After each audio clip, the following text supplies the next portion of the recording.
What is the secret you discovered that made you leave your ex?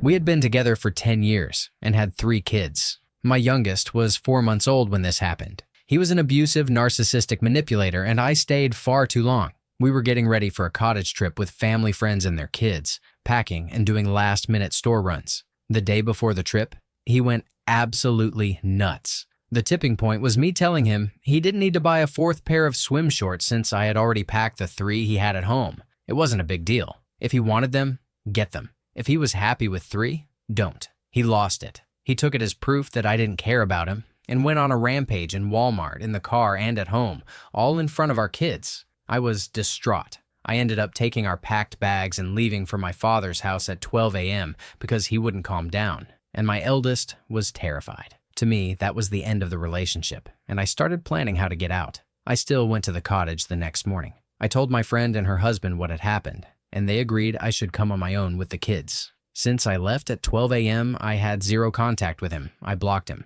We went to the cottage to escape the chaos. The kids asked where their dad was, and I told them he had behaved badly and would be missing out this time. On the second day, my friend's husband, who was very close with my ex, invited him to join us without telling me. When he showed up, I was terrified. Suddenly, he was calm and apologetic, promising he would never behave that way again. Full-on love bombing and pretending to finally recognize his mistakes. He ended up staying, and the rest of the weekend was great because he went above and beyond his usual efforts as a dad. On the way home, we decided to get a hotel and stay a few extra nights in the area and got intimate. When we got back from the trip, a few days, maybe a week, went by and something didn't feel right. I went to the doctor and she ran some tests. I told her there was no way it could be an STD, maybe a UTI or something else. She told me I had gonorrhea. I didn't tell my ex anything. I realized he must have cheated on me the night of his wild rage, so I started asking questions, hoping to catch him off guard. It didn't take long before I told him about the gonorrhea. He broke down, saying how sorry he was,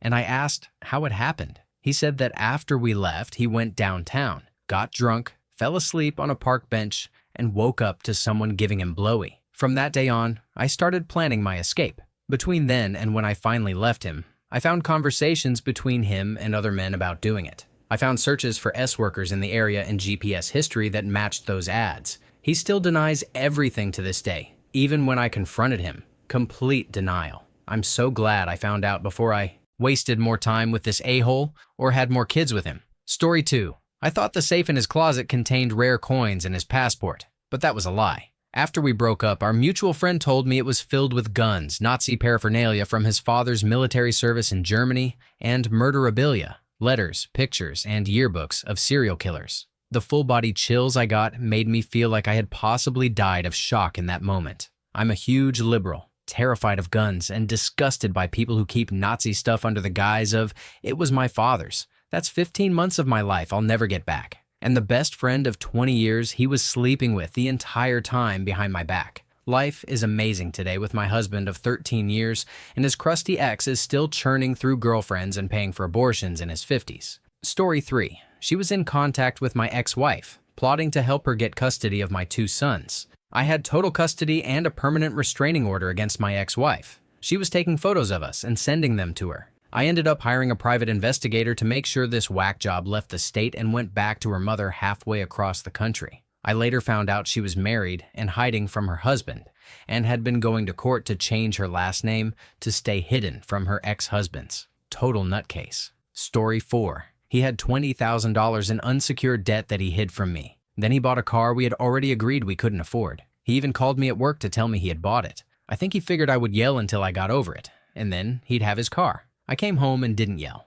The next day, I took the rest of our savings and started a separate account he didn't know about. It took me a year to leave. Nobody was as shocked as he was when I finally did. Story 5. My daughter's iPhone was a hand-me-down from my wife at the time. One night, when my then-wife took our twins to a sleepover at a friend's house while she went out with her co-workers, I heard the phone buzz and thought I'd plug it in so it would be charged when my daughter came home the next day. When I did, the screen lit up and showed a screenshot of a text with hearts. My child was 6, and since they use drawing apps on the iPhone, we let them use an older one. I thought I should be a responsible parent and check to make sure it was nothing inappropriate. What I found shocked me. My then wife had confessed in text screenshots in graphic detail to her lover all kinds of things via her iPhone. Her messages were synced in real time with my daughter's phone. She was secretly involved with a mutual friend over an hour away. She had brought the kids to her friend's house so she could drive to a different city that night to meet him. Everything from, I can't stand to be in the same room with him. When I say I love you, I actually mean it. We need to figure out a way to time it so our friends don't disown us. And I told him I was extra busy, but I took a second job so I could save up enough to move out. That man stayed on the couch on New Year's, and she kept texting about how she wished she could sneak down and be with him. Not only that, but she had secretly messaged all our friends, "Don't bring it up with me because he's a private person, but we're going through a mutual divorce."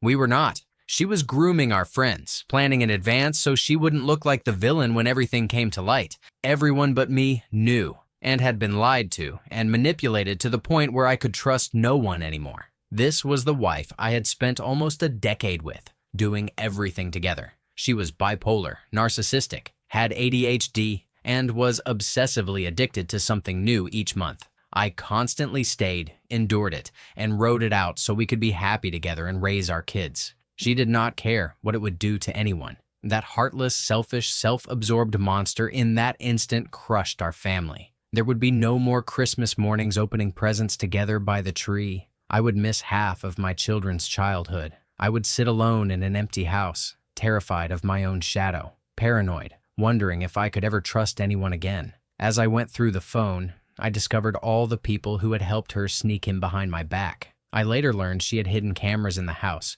trying to catch me doing something wrong so she could shift the blame onto me and justify her pre-planned divorce. When I confronted her, she broke down, begging me to forgive her. I stayed stoic and emotionless until I was able to get a post-nuptial agreement in place for us to sign. I did not sleep for 5 days. I locked my room and would not let her in. I decided I could still be a loving father to my kids and hold it together, trying to give them a decent childhood while seeing if she was truly remorseful. On our anniversary, she hired someone to write a song about us. In it, she asked me for a second chance and blamed everything on her disorders and impulsiveness. Why she had spent time with someone else. I was depressed. I could not let her touch me without flinching. About a year passed before I started to see that she was making an effort and thought I might be able to move on and give her a chance, for the kids' sake. Then she did it again, with a different man. This time, we were at a week-long gaming event. She volunteered to stay for another week while I went home to watch the kids.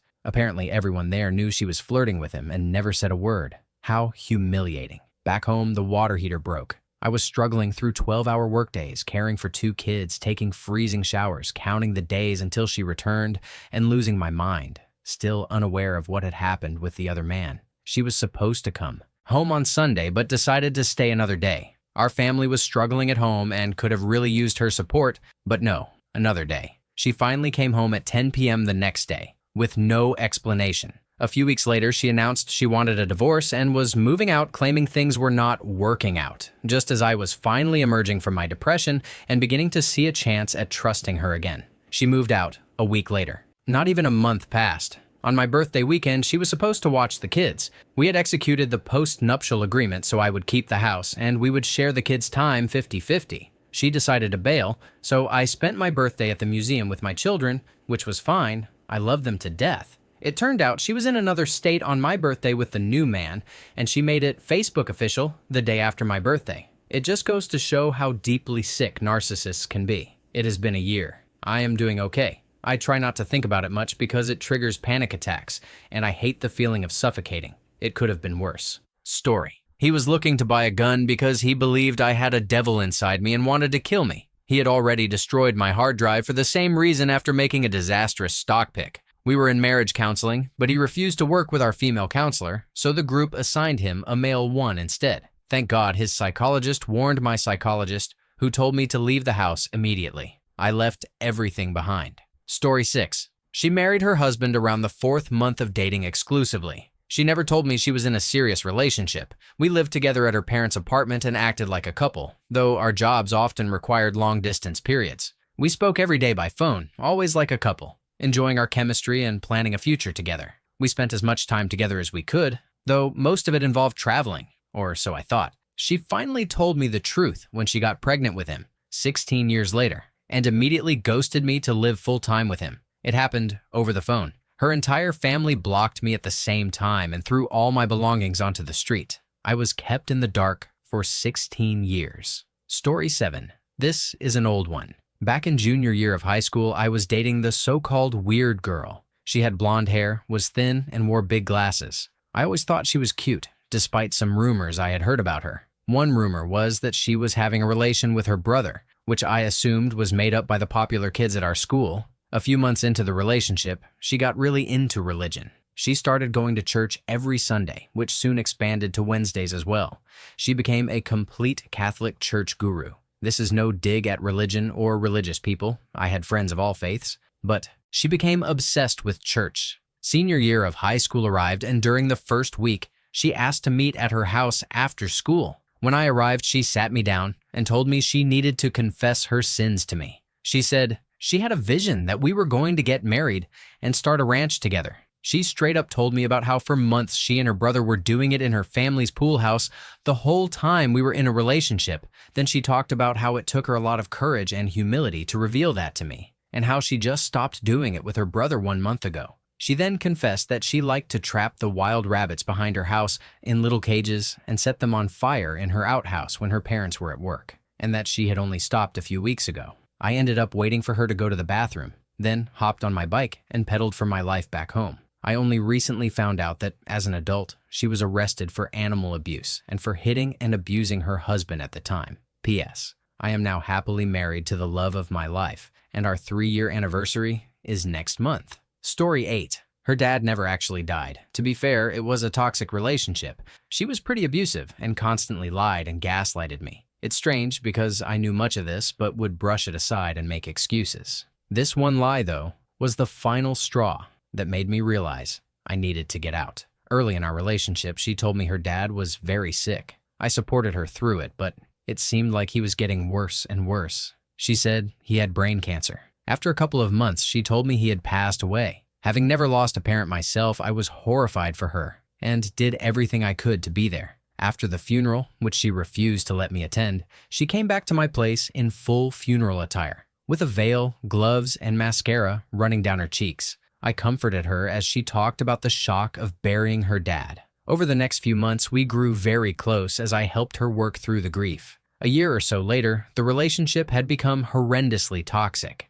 She'd cheated on me, hit me, gaslit me, and isolated me from my family. I was living in a kind of trance, accepting this as my reality because every time we had a break, she would plead her case and I'd take her back. One day, I was sitting in a random university lecture when I noticed a Facebook message request. I clicked on it, and my heart dropped. It was from her dad. He'd messaged me, "What are you doing with my daughter?" At first, I stalked the profile, thinking it was fake, but then I realized it was real. I assumed someone must have hacked her dead dad's account. After all, he was supposed to be dead, and she'd gone to the funeral. As I started piecing things together, it slowly dawned on me. Maybe he had never died. I left the class and called her, saying, "Your dad just messaged me on Facebook. What the heck is going on?" She basically admitted that he never died and that she'd made the whole thing up for whatever BS reason. In that moment, it was like a light finally switched on, and I realized I needed to be a million miles away from her. There was no excuse she could make that would ever justify what she'd done. I broke up with her for good right after that. I've recovered now and come to terms with how awful that relationship was, thankfully. These days, whenever I'm hanging out with friends and someone mentions a crazy ex story, I can feel all their heads turn to me. Story 9. His addiction to cam girl sites came to light via an insane credit card bill he could no longer hide. The card was through his bank, and he had maxed out an already astronomical credit limit. The bank had started taking 80% of his deposited paychecks to pay it down. When I discovered it, the bill was over $150,000, and he could no longer cover his share of household expenses because the bank was garnishing his pay. Seriously though, corn is free, and wasn't even a thing yet. It split in 2015. How on earth do you rack up $150,000 on cam girl sites? And in secret, no less. Where was he even doing it? Bathroom breaks at work or something? We were literally together every waking minute outside of work. By that point, we had been together 9.5 years. A supposedly smart man had managed to tank both his relationship and his credit in one go. Story 10. Her secret heart. She wanted to be a trad wife. In my 30s, I was working a well-paying union job as a welder in a shipyard, a job I truly loved. I owned a home, had no other debt, and our car was paid off. She worked as a sushi waitress a couple of times a week, earning all of our fun money plus a little extra for her hobbies. Things were chill. We shared our car, which wasn't a big deal since our shifts never overlapped. If she ever needed it during the day, she'd bring it to work at 5 a.m. and head back afterward to do her day. A few years went by, and she expressed interest in going back to school. Awesome. She'd had some public school trauma, so we spent a lot of time talking it over. She decided to start with one community college art class. Low stakes, creative, and aligned with her interests. She loved it. Wonderfully, she loved it so much that she wanted to start full-time classes. We went over our finances. I could pick up overtime easily, so I'd take an extra shift a couple of times a month, and she'd drop down to one shift at sushi. It made things tight, but she was really starting to blossom. Then the next quarter rolled around, and she decided she needed a car of her own to take the classes she wanted. Sharing a car had its limits. We went over the finances again. The only way to make it work was either for her to earn $300 more a month to cover the new car note, or for me to work 6 days a week, every week. I said I would not do that. Shipyard welding is hard work. This is when her secret was revealed. She told me, with vitriol and rage, "I will never work as hard as you. I will never earn as much as you. You have to take care of me that way, and you need to get used to that now." It was then that I realized I didn't have a wife who wanted a 50-50 partnership. She wanted me to spend my lifetime providing her with a lifestyle she wasn't willing to work for herself. 10 years built up to that moment. 7 years of marriage shattered by that secret heart of hers. I filed for divorce 3 months later and never looked back. Story 11. I saw a message preview on her lock screen. A guy heart reacting to a message from her that said, "At least you know whenever I'm with him, I'm thinking of you." We had just come back from a holiday for our anniversary and had just moved in together. Story 12. We used to have weekly lunch dates on Wednesdays at the same restaurant. He always said it was his favorite place and that he was only available at noon on Wednesdays. One Wednesday, my phone was stolen at work, but I decided to go wait for him at our usual spot anyway. I was chatting with a waitress I hadn't seen there before and eventually asked to borrow her phone to call my boyfriend and let him know my phone had been stolen but that I was waiting for him. I typed in his number and the contact came up with a photo of him and his dog, in his bed, completely bare. The waitress and I both said at the same time, "How do you know my boyfriend?" She usually had Wednesdays off and was just covering a shift that day. They apparently have weekly Wednesday dinner dates. Story 13. I bragged to a friend, in front of my girlfriend, that we had only fought once in our 2 years of dating. She replied that the reason we never fought was because she didn't care enough about me to fight about anything. She was also cheating on me, though I didn't learn that until after the relationship ended. Story 14. The guy she was cheating on me with found out about me. He tracked me down at a bar, told me everything, bought me a drink, and I immediately called her and broke up with her. I won't go into deep detail, but it was a relief to have an honorable guy warn me instead of enduring weeks of suspicion. I was about to get an apartment with her, and I definitely dodged a bullet. Story 15. Turns out, he was a PDF file continuing an extramarital affair with a single mom so he could essay her daughter with permission. They're both in prison now. Story 16. 3 months after moving our 3 kids and ourselves to another state, she was cheating and got pregnant. She had that child with him, then went on to cheat on him to get pregnant again, this time with twins. That made 6 kids in 7 years with 3 people that I know of. Story 17. The coworker. He worried I was attracted to. I was. The difference is that I never spoke to him about anything outside of work and shut it down immediately when he showed interest. A female coworker gave my ex 1 ounce of attention, and he cheated and left me for her almost immediately. He later regretted it and said the grass isn't always greener. Now he's still with her because I wouldn't move back with him, and he didn't want to be alone. I'm glad I stayed on my side of the lawn. I would never want to be responsible for how awful another person feels because I couldn't stay faithful at work. A partner should never have to feel insecure about you simply going to your job. Story 18. She was talking to a guy in another state and decided she liked him better. He was coming to visit her, and that's when I found out about him. She basically told me he wouldn't be happy to see me around and that I should go away. The joke was on her. He showed up to tell her he had met someone back home and was breaking up with her. After he left, she came crawling back to me. As much as I wanted to get back together, I couldn't trust her. Story 19. She went out with her friends one night. I had a headache and didn't feel like going anywhere, so I stayed in. She had messed up before, So we were doing the whole location sharing thing. This idiot still went to this guy's house and didn't come home until 5 a.m. Truth is, I didn't really have a headache. I had a feeling she was talking to him again, so I let it happen. It was a Friday night, and Saturday night we had dinner planned with her parents, who were in town. I figured I'd suffer through it, focus on finding a new place immediately, and disappear the next week. At dinner on Saturday, her mom said, "Let me know when you want to propose, and I'll give you my ring." My ex nudged me and said, "Yeah, when are you going to ask, huh?" I laughed so hard, knowing she had been with someone else less than 24 hours earlier. Sunday morning, she started going on about the dishes as I was doing them. I finally got so fed up that I just laughed and asked, "So, where were you Friday night?" She turned white. Story 20. I had always suspected something because he liked all her posts on Facebook but barely liked mine anymore. But maybe it was just the algorithm, right? I rationalized it. Then, during a get-together with our friends, my stomach dropped when I saw her face walk in the door. I held it together for about 3 hours, but I couldn't help noticing how they lit up when they talked to each other. I ended up going to the bathroom to throw up and pull myself together. I told myself I was overreacting, imagining things that weren't there, letting anxiety from my last relationship, where he had cheated, take over. I spent an hour there crying, and he didn't even check on me. I finally went out and didn't see either of them. I don't know what compelled me, but I looked for them, and there they were, on top of each other. Neither of them even looked at me. They just stopped and stared at the wall like I wasn't there. They said nothing. He denied it until the day I blocked him. He claimed she was just drunk and he was being there for her. I wanted to tell him I needed him to be there for me, but there was no point. There was no rational thought in his words. He was just saying whatever he thought would make it easiest to end the conversation. It didn't matter what I said because he didn't care. Even his friends admitted it. And now she's his girlfriend, and I've never been able to love since. Story 21. I want to preface this by saying we had an open relationship, so him being with other women wasn't the issue, but it became relevant to my decision to leave. One day, I came home from work. He greeted me affectionately. We banged, ate dinner, and everything seemed fine. The next morning, I went to the computer and found a video on the screen. It was of us being intimate the day before, and the hidden webcam was still running. We had talked about filming ourselves before and had done it a few times, but not in years.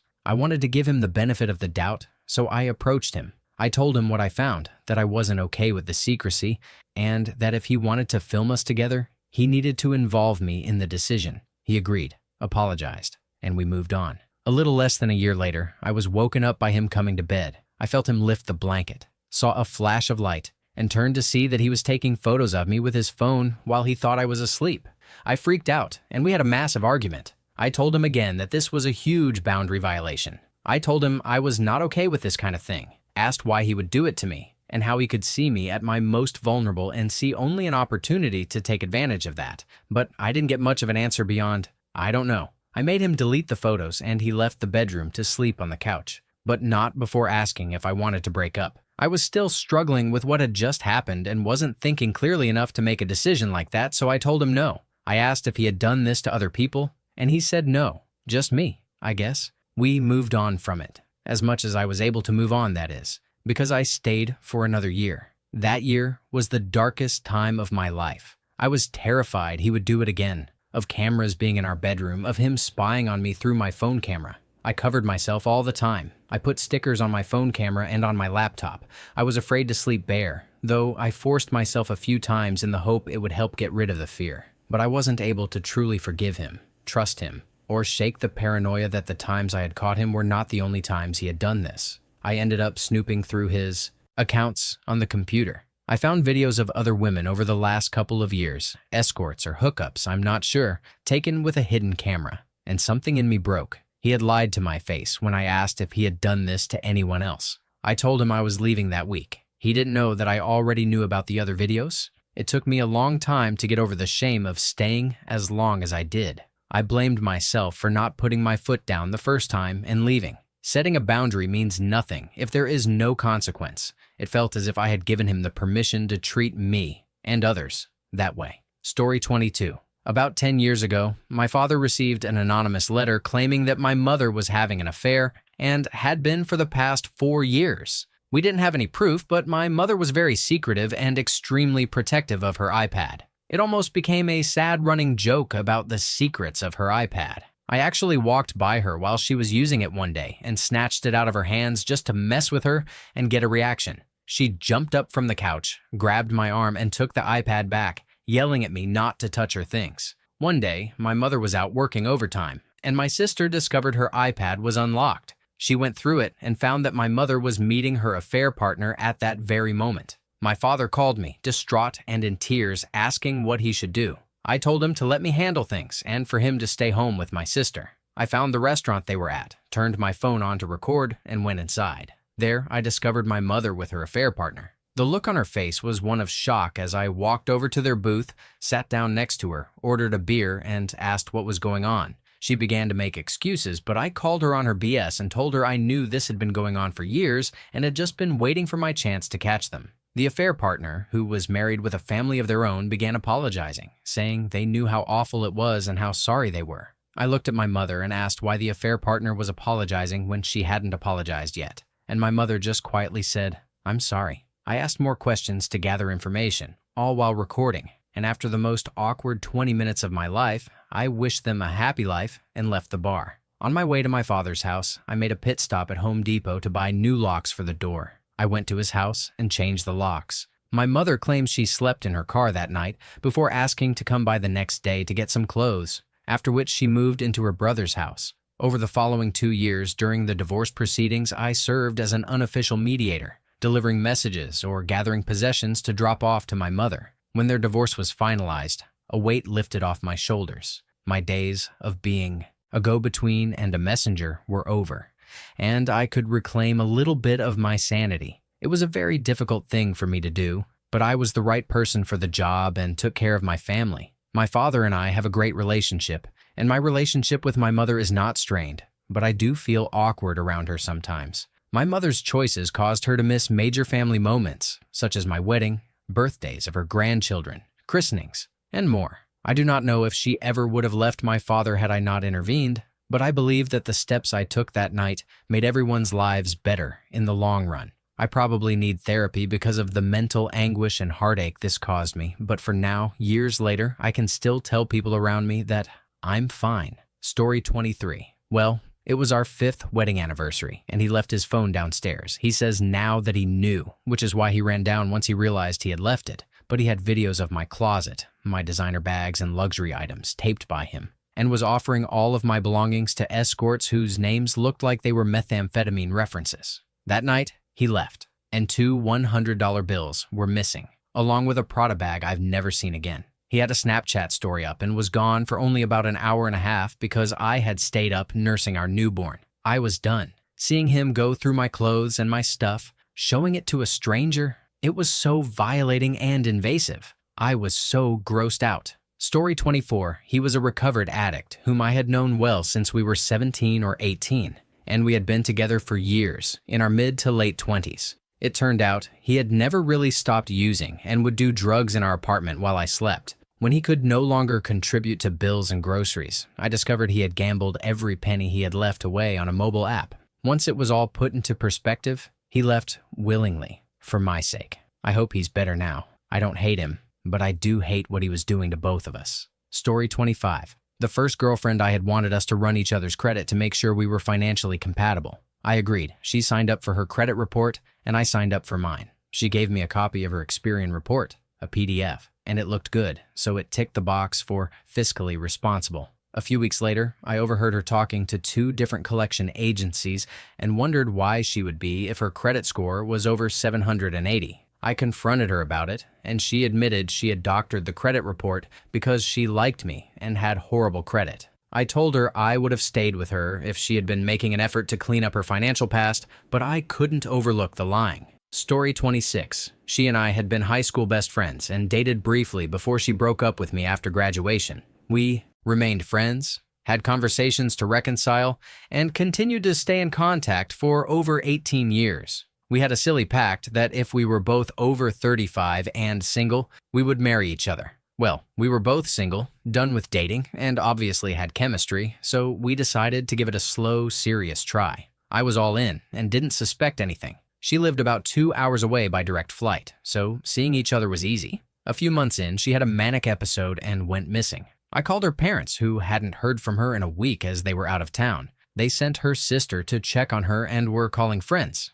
I called her work at the deli where she was employed. The moment I mentioned that I was her boyfriend, her boss said, "Well, I'm her boyfriend." Suffice to say, she had been living a double life. He had been giving her money for flights to visit sick family members, me, and to see my dying dad, whom she had told him was her uncle. I had also helped her with flights a couple of times, so she was pocketing the money. Her family and I stayed in contact throughout, and I told them what was happening. She didn't like that, because it exposed her fraud to her family. Story 27. Not me, but a very close friend discovered that her husband had been using apps to cheat on her with basically everyone he could, both men and women. It had been going on for years, and in their own home. The worst part, though, was when someone sent her a screenshot from a hookup app he used with other men. Apparently, he had met a trucker in a lay-by and given him a blowy, and the app even allowed users to leave reviews of their encounters. So, not only did she find out he had been cheating on her with other men, but also that he apparently was really good at giving blowies to truckers.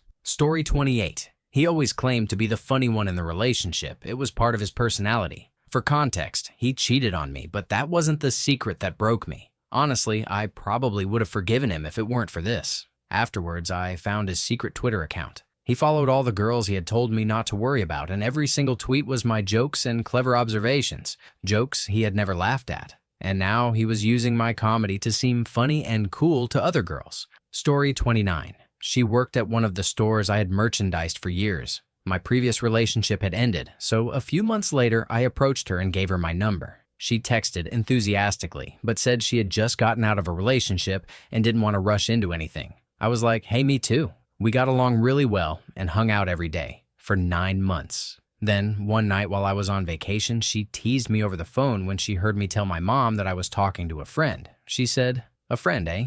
I said we could talk about it when I got home. It had been 9 months, so I assumed it was safe to say we were together now. She got quiet and stopped texting me. I was completely confused. I made a Facebook account and looked her up. She had never broken up with her boyfriend. Essentially, she had cheated on both of us for 9 months. That was fun. I messaged the guy and told him to call me. When I told him, the first thing he said was, "It's not the first time she's done this." Then he asked, "She told me you guys hooked up once a couple months ago?" I said, no. We've hooked up nearly every day, sometimes twice a day, for the past 9 months. They're still together and just had a kid. Story 30. My ex had been through a lot in her past. Her family was abusive, and her previous partners were also awful people. She started struggling with her mental health, but we were working through it together. One evening, we went to an event and ran into an inconvenience. Nothing major, just a confluence of events that caused a setback. Life happens. Over the course of about half an hour, she spun it, entirely fictitiously, into a massive, targeted conspiracy meant to ruin her night.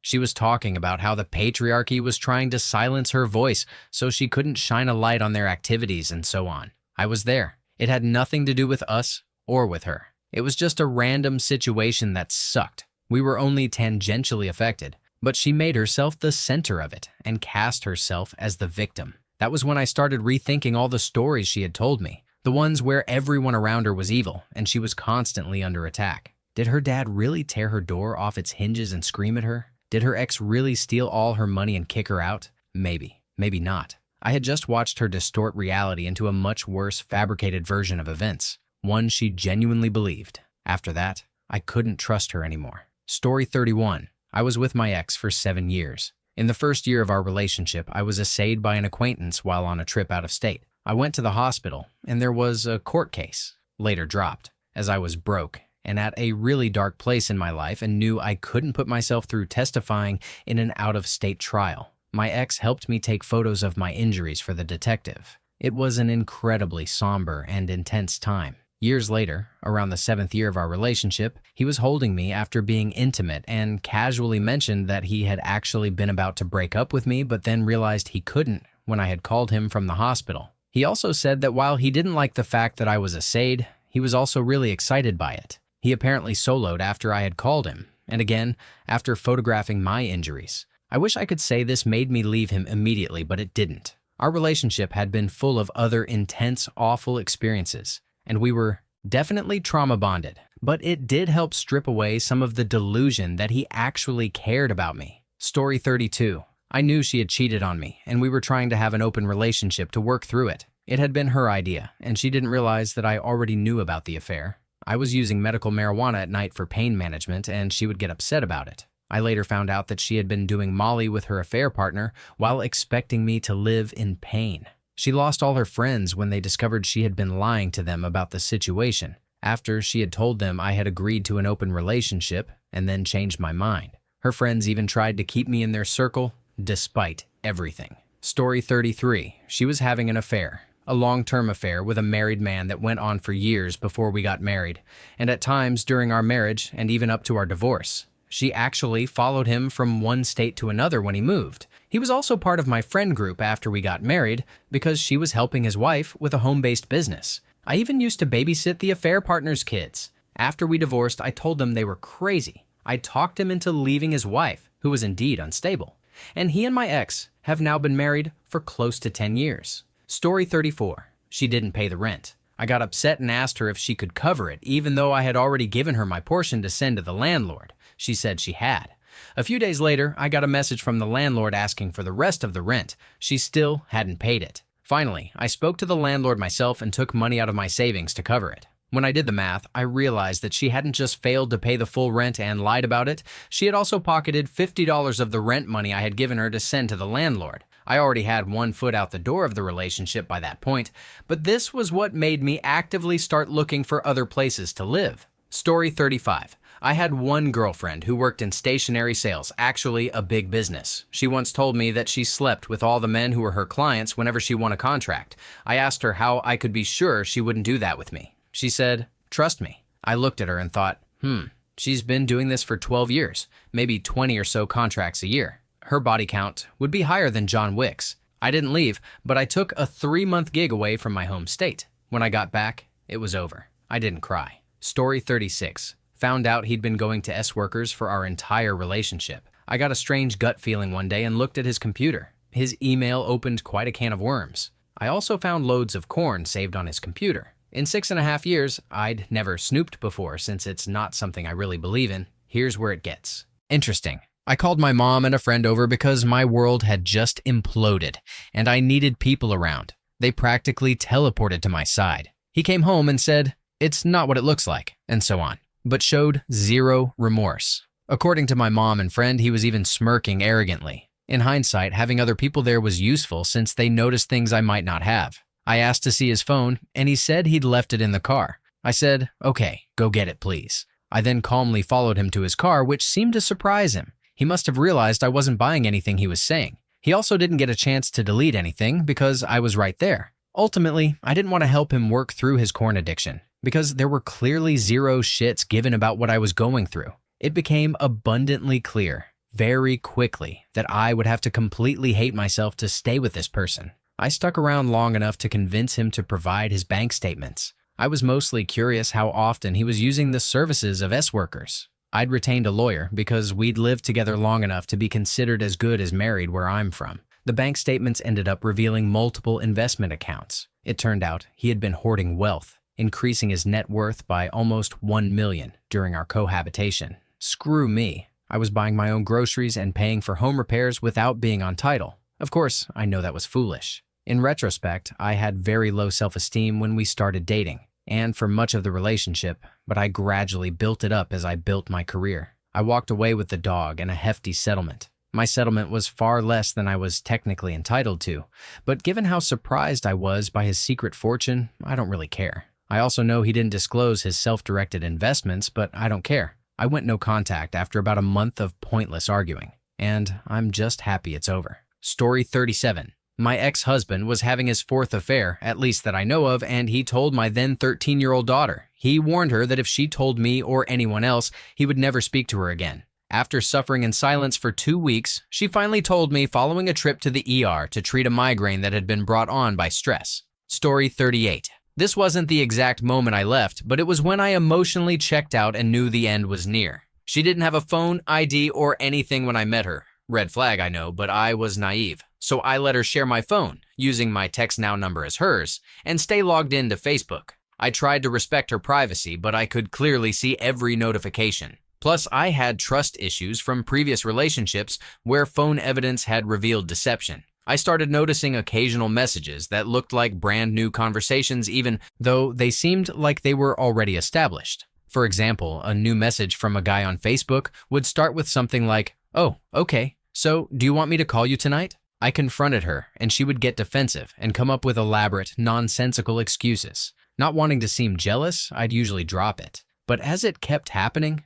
I pressed her harder. She assured me, with believable realism, that it was nothing. I reminded her that if it really was nothing, she could easily leave the messages rather than respond and delete them, but she still insisted it was harmless. She eventually got her own phone, and it happened again. She desperately tried to convince me that one of the numbers was just a friend who sometimes gave her rides, that she'd gladly stop talking to him, and that it was strictly for occasional rides. She insisted she wasn't even interested in him and had only used him for transportation, which is messed up in itself. Pissed and not buying any of it, I reluctantly and stupidly accepted her explanation. I told her to delete his number and made it clear that if she ever talked to him again, we were done. She nonchalantly agreed. "Oh, sure, I don't even care about him. Here, I'll delete it." And she showed me. On top of all this, after months of allowing her total access to my phone, where she could delete anything she didn't want me seeing, like female friends or old pictures, she suddenly became extremely protective of her own phone.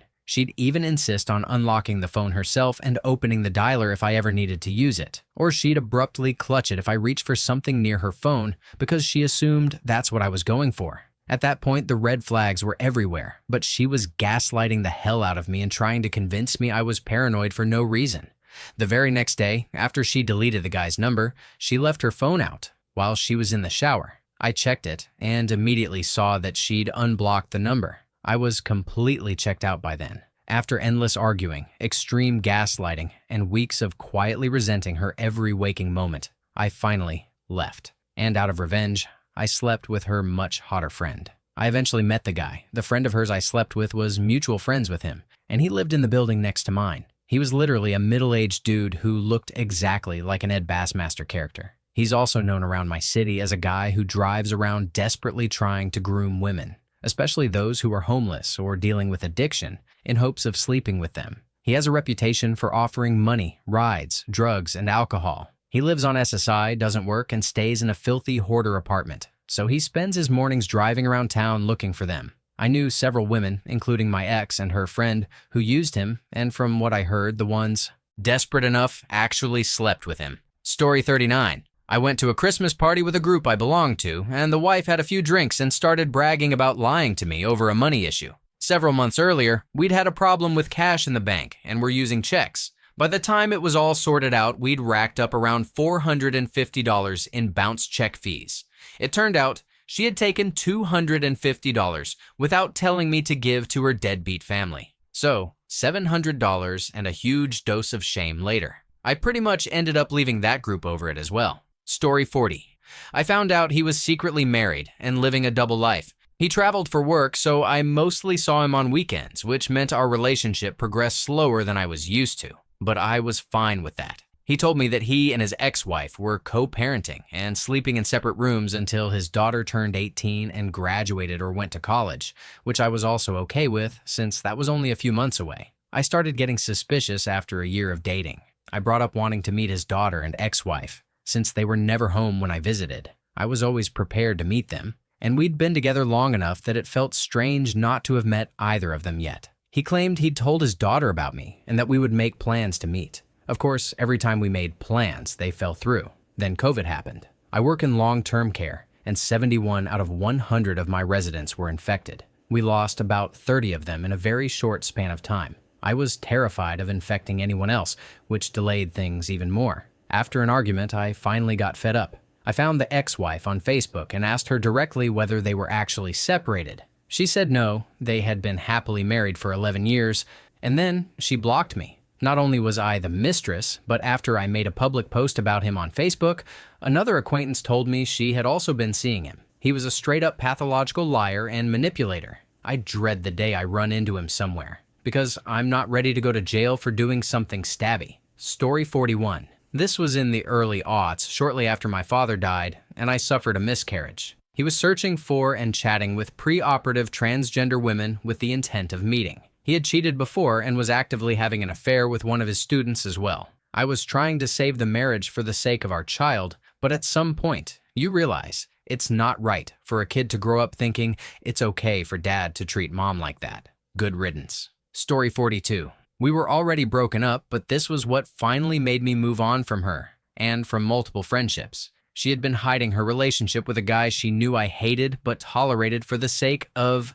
mutual friends. Once it came to light, several friends acted like I should have already known because it was so obvious. That's when I cut her and them out. I'm not saying she needed to make herself available only for me. I'm saying that if she was going to move on after I'd made my feelings known, I deserved to know she was moving on instead of being strung along and lied to. Story 43. I found out he was married and had actually managed to get married while we were still together. He had intentionally planned the wedding for when I would be on vacation in Greece. We lived a couple of hours apart and he was a cop working shifts. I also worked shifts, so it was normal not to see each other for 2 weeks at a time. That's how he was able to pull it off. I was able to track down his new wife and told her everything, complete with receipts and proof. Story 44. She slept with our roommate and tried to claim the child was mine until the roommate threatened to blackmail her unless she told me. He did not show up for the abortion, so I took her and stayed with her until she was safe. I have not seen her since. I later found out she had slept with about 6 to 10 men during the 6 years we were together. I also discovered that I cannot have children, which confirmed the child was not mine. Story 45. He stole my checks and forged my signature to pay his drug dealer. Story 46. He played with a Ouija board, and I honestly think he was possessed or something. A friend and I found the board under his bed while he was in the shower. Out of curiosity, we started messing with it. We asked questions, and she thought I was moving it while I thought she was. When he walked into the room, the planchette started moving in figure eights over and over, so fast we could not keep our hands on it. Then it stopped, and he got angry that we had taken it out. One night, I saw his face change. It scared me so badly that I broke up with him. He was being mean and degrading toward me. I finally told him I had had enough and that he needed to leave and never come back to my house. I thought he was gone, but I had an uneasy feeling and saw him looking through my windows. It was around 2 or 3 in the morning. Even though I was terrified, I was also afraid of getting into trouble because he was on my porch at that hour. I opened the main door but kept the screen door locked and told him to leave. He started talking like a little boy, saying he was sorry, begging me not to break up with him, promising it would never happen again. When I looked at his face, it had changed. He looked much younger, innocent, like a child. Not at all like he had an hour earlier when he was calling me a whore. It freaked me out completely. I tried to tell myself I was imagining it because it was so late, but I forced myself to really look at him again to be sure of what I was seeing. I told him I was going to wake my parents and that he had better be gone. I shut and locked all the doors and woke my mom because I was afraid my dad would hurt him if he came outside.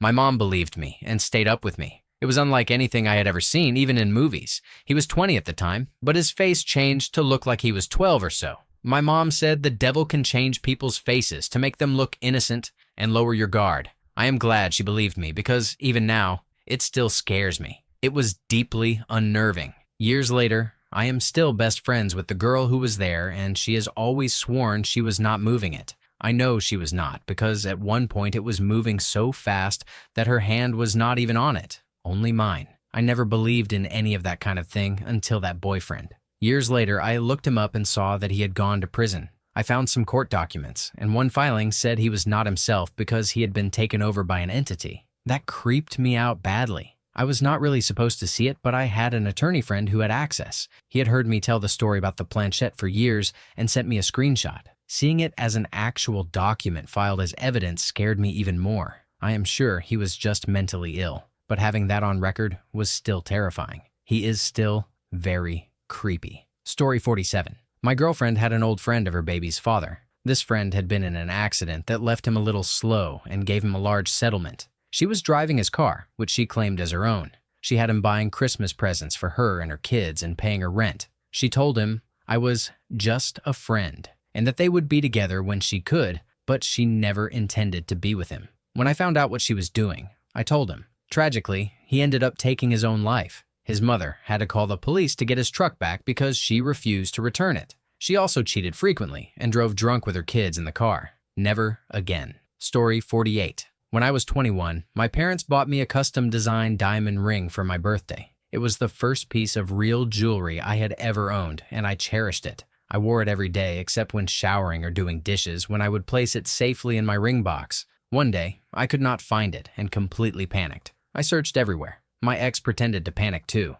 He deserved a damn Oscar for that performance and claimed to be looking everywhere as well. About a week later, his sister's wedding ring went missing. She and her husband filed a police report and mentioned my ring as well, since we were all living together. The police discovered both rings had been sold at a pawn shop by a man whose description matched my ex. He still denied it, but the pawn shop cameras showed otherwise. Story 49. I found a book of poetry he had written hidden on his side of the bed. He was 28, and the poetry was about his 19-year-old female co-worker he had befriended. He wrote about her beautiful gray eyes. My eyes are green. I had been covering all our living expenses for over a year and had just returned from a Valentine's Day trip that I again had paid for myself. While he was at work, I gathered all his things and kicked him out the same day. I even highlighted the particularly damning parts of the journal in case he was confused about why I was furious. He claimed that because he had not done anything physical, he thought it didn't count as cheating.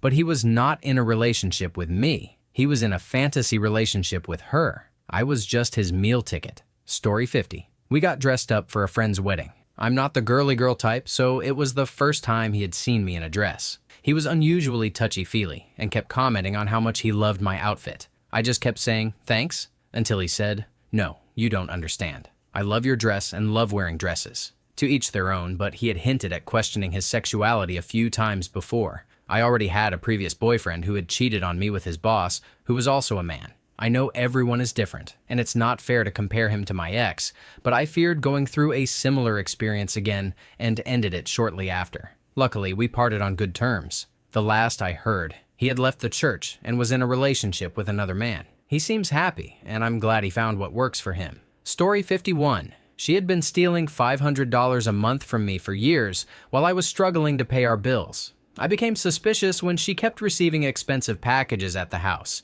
even though she did not have a job. It took me a while to catch on because of memory issues from a traumatic brain injury, but I eventually figured out the math wasn't mathing. Story 52. Long ago, I was a single dad, picking up and dropping off my kids at the elementary school. There was usually a lot of flirting with the other moms, but one in particular made it clear she was interested in more. She had just returned from serving in Iraq and was fresh out of the army. She was a single mother with 3 daughters, and her parents had stepped in to help care for them. About 3 months in, things started not adding up. She would introduce me to some people as her boyfriend, but to others as just a friend. It all came to a head when she planned to spend a weekend in the city visiting a friend who was on leave from Iraq. It seemed like no big deal at first. This was back in the MySpace days, and honestly, she and I weren't even MySpace friends. It didn't matter. I was sleeping with her daily. While she was away, I decided to send her a friend request on MySpace and looked her up. She was engaged to a man currently serving in Iraq. Her latest post was about coming to the city to spend time with his fiancée, along with a picture of the two of them. When she got back, I confronted her. Her defense was, I'm just really in the mood and the banging is really good with you. So why does it matter? We're never going to do more than bang. She could not understand why it might matter to him. She wanted to keep sleeping together, not tell him, and not get attached. I couldn't do that, mostly because I would hate to be that guy if it happened to me. I broke it off that day. I did not go out of my way to tell him, since he was in active combat. I figured it was best to leave him alone. Out of curiosity, I kept an eye on their MySpace pages, and in the end, he did not make it out of Iraq. I never saw her again. Story 53. She got jealous of my therapist, but claimed I wasn't making enough progress. Believing she had my best interests in mind, I switched to someone else, someone she recommended. After my second session with the new therapist, they suggested I look into a specific topic on my own. I did. I had never heard of personality disorders before, and what I learned explained everything about her. It was surreal. There was no way the therapist could have deduced her disorder from only 2 sessions. I realized her previous partner had also seen this therapist, which explained the professional insight and warning. She was unwilling to go to therapy herself, so it had to end. Story 54. She was a school teacher and came home crying one Friday. I asked her what happened, and she said she had overheard other teachers talking crap about her during recess. Trying to console her, I asked what they had said. Sobbing, she said they claimed she didn't get anything done because she was spending too much time with her teacher's assistant. She had cheated on me 2 years earlier, and we were trying to rebuild our marriage and trust. But I had to ask, are you spending too much time with him? The look on her face is one I'll never forget. It was that I wasn't supposed to tell you that look. I knew. I didn't say anything. I got up, went to the other room, and emailed the divorce attorney I had considered 2 years earlier, telling him I was ready. Story 55. It was a situationship, not a real relationship, thankfully.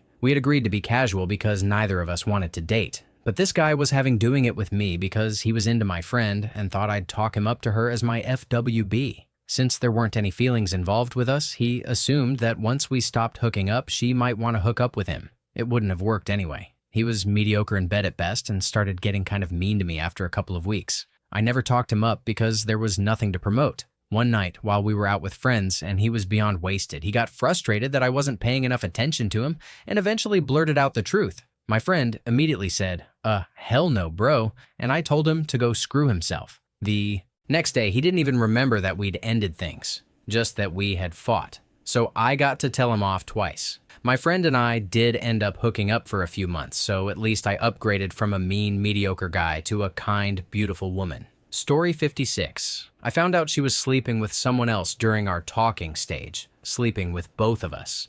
A week before we officially started dating, she almost slept with him again. She lied about it for 4 months, claiming she was only sleeping with me. She said she hadn't been intimate for 4 months prior and that the last guy she slept with was her ex. I found texts between her and her friend talking about how hot it was and how she liked him more. I tried to work it out, but the trust was gone. She even lied about getting tested. She assured me she hated him and always wanted me more. Guess who she slept with a few days after the breakup? Yup. Then she called me jealous and toxic for not wanting to get back together. She literally moved into my house, redecorated, repainted, and talked about marriage, all while swearing on her mother's life that she wasn't sleeping with anyone else during our casual talking phase. And of course, it was all my fault. I was the toxic one, according to her. Story 57. He pretended to go to school for an entire semester, one I paid for, while he actually dropped out and spent his days hustling pool.